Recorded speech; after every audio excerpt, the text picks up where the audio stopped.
Si tú sumas el crecimiento de la deuda en los 10 años de gobierno del Frente, el de Funes y el de Serén, los dos, dio 8.854 millones. En el primero de Bukele, solo en uno, dio 11.585. Es decir, 3.000 millones de dólares más en 5 años que la deuda de 10 años. Incluso el gobierno de Bukele ha endeudado el país, el primer gobierno, en un monto casi igual que los 3 gobiernos anteriores. Si tú sumas el incremento de SACA, de FUNE y de Serén, da un poquito más de 12.000 millones. Está casi 12.000. Y Bukele 11.581.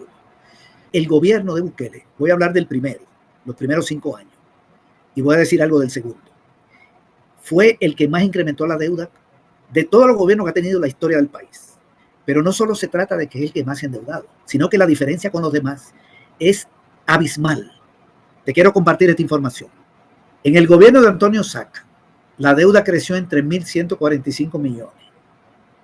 En el de Fune, en 4.664. En el de Serén, 4.190, un poco menos. Y en el de Bukele, 11.581.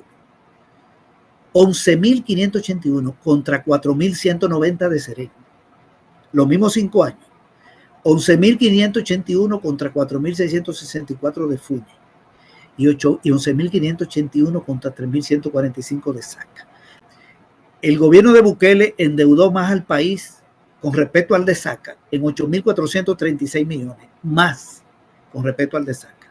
Con respecto al de Fune, en casi 7.000 millones más. Y con respecto al de Serén, alrededor de 7.400 millones más. Que en el gobierno de Fune y de Serén, la deuda creció mucho por el pago de los fondos de pensiones. Porque Arena dejó amarrada una fórmula desde el 2006 para que las AFP le presten al gobierno, y eso era obligatorio para pagar la pensión del sistema público. Si tú quitaras esa deuda de pensión, en esos 2 gobiernos la deuda, en vez de crecer en 8.000 millones, hubiera crecido más o menos en 5.000. En el caso de Bukele, el pago de las pensiones no ha sido lo importante, no la pagaron ni en el 23 ni en el 24. Y entre el 19, entre el 20 y el 21 y el 22, eran unos fondos de 300 millones, porque la reforma del 17 le alivió la carga al crear la cuenta solidaria.